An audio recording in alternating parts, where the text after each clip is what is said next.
Assalamualaikum warahmatullahi wabarakatuh. Pada pertemuan hari ini saya akan bahas analisis reliabilitas tes objektif ataupun PG, di mana reliabilitas berasal dari bahasa Inggris reliable, yang artinya ajak atau dapat dipercaya. Suatu tes dapat dikatakan memiliki taraf kepercayaan, daya keajikan atau reliabilitas yang tinggi apabila tes tersebut kapanpun diujikan kepada siswa yang sama dapat memberikan hasil yang sama. Metode untuk menguji reliabilitas tes yaitu yang pertama metode ekuivalen atau metode paralel, di mana menguji reliabilitas tes dengan berdasarkan pada dua buah tes yang memiliki kesamaan, mulai dari tujuan, tingkat kesukaran, jumlah soal, dan susunan soal. Yang kedua, metode tes ulangan atau tes atau retest, di mana menguji reliabilitas tesnya dengan cara menyiapkan satu seri tes untuk diujikan atau dites dua kali. Yang ketiga, metode belah dua atau split hollow method, di mana menguji reliabilitas tes dengan cara dibelah dua. Pembelahan bisa pembelahan awal akhir atau pembelahan ganjil genap. Nah, pada hari ini saya akan bahas untuk metode belah dua atau split hollow method dengan pembelahan ganjil genap, di mana ini ada beberapa cara. Yang pertama Spearman Brown, yang kedua Rulon, yang ketiga Flanagan, dan yang terakhir adalah kode Richard. Semuanya korelasinya hampir sama dengan cara metode validitas pilihan esai seperti itu. Oke, kita lanjut ke metode yang pertama, yaitu Spearman Brown.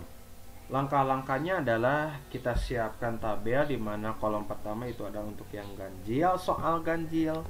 Yang kedua adalah soal genap untuk Y. Selanjutnya kolom ketiga yaitu kita kuadratkan yang ganjil nilainya. Kemudian yang Y-nya untuk yang genap kita kuadratkan, dan yang terakhir adalah kita kalikan antara ganjil dan genap. Selanjutnya kita hitung menggunakan rumus produk momen, yaitu kemarin kita udah belajar pada validitas esai. Oke, kita ke contoh soal. Misalkan saya punya 10 soal, 5 ganjil dan 5 genap. Ahmad, pada soal ganjil dia benar 1, 2, 3, 4, hanya 4. Berarti totalnya di sini ada 9, berarti sisanya adalah 5. Selanjutnya untuk Akbar yang genap 1, 2, 3, 4, 5. Ada 5. Totalnya dia dapat 7, berarti yang ganjil berarti dia 2. Untuk mempersingkat waktu, saya langsung pindahkan saja datanya. Oke. Nah, langkah selanjutnya pada kolom yang ketiga ini adalah kita kuadratkan untuk yang ganjil. Itu 16. Kita tinggal tarik ke bawah. Kemudian untuk yang genap juga sama, kita kuadratkan. Kemudian kolom yang terakhir kita kalikan antara ganjil dikali dengan yang genap.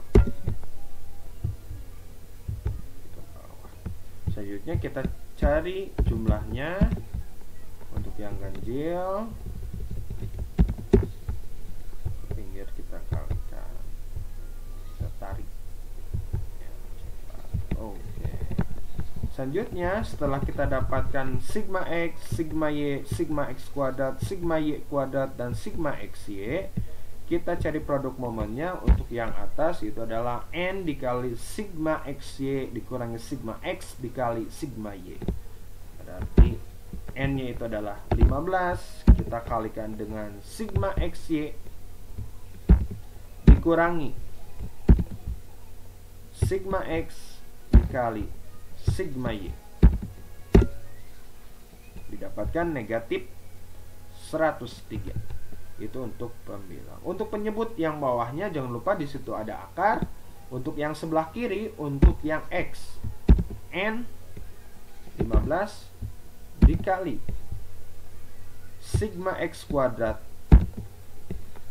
dikurangi sigma X kuadratkan. Selanjutnya 15 dikali sigma y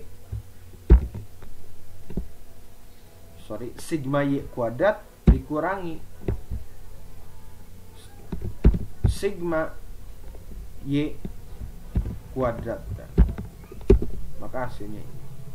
Selanjutnya kita kalikan antara yang kiri dengan yang kanan. Ini kita kali dengan yang ini, hasilnya adalah 77.004. Kita pakai kalkulator yang menghasilkan 77.044. Kita akarkan, hasilnya 277,56. 277,56. Nah, setelah kita dapatkan ini untuk yang bawah, ini untuk yang atas, kita bagi yang bawah, yang atas kita bagi dengan yang bawah. Hasilnya adalah negatif 0,37 untuk R11/22 atau produk momen.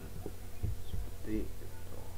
Oke, setelah kita dapatkan R11/22, kita cari R11 nya menggunakan rumus yang ini. Berarti yang atas itu 2 dikali hasil yang ini. Untuk yang bawah penyebut 1 ditambah yang ini. Maka ini adalah hasilnya, min 1,1800. Maka interpretasinya adalah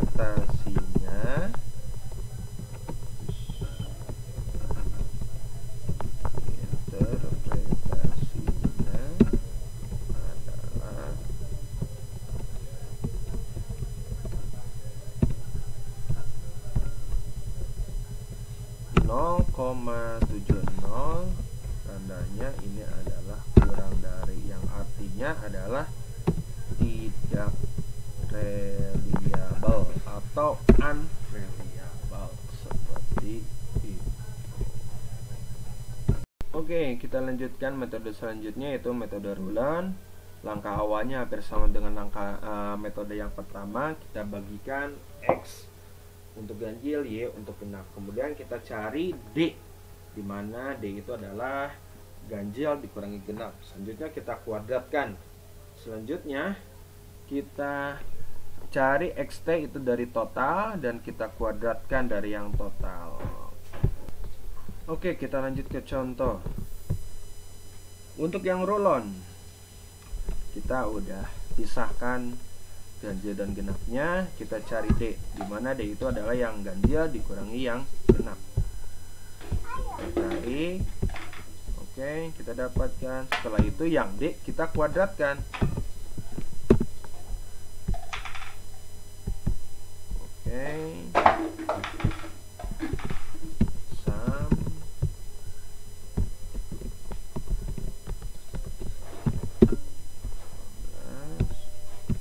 Sam.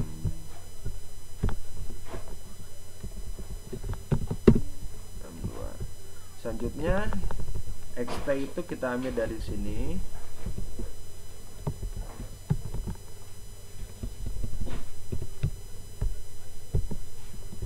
Untuk XT kuadrat kita tinggal kuadratkan.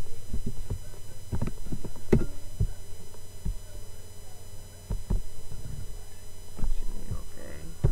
Ini adalah sigma X untuk ganjil, sigma Y untuk genap, sigma D kuadrat, sigma XT, dan sigma XT kuadrat. Oke, kita masuk ke rumus yang selanjutnya, yaitu sigma JKD, di mana sigma JKD adalah sigma D kuadrat dikurangi sigma D dikuadratkan dibagi N. Sigma JKD ini adalah sigma D kuadrat, berarti yang ini.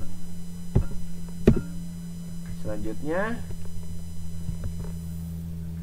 sigma D dikuadratkan dibagi N. Untuk yang ini kurung sigma D kita kuadratkan dibagi oleh banyaknya data 15.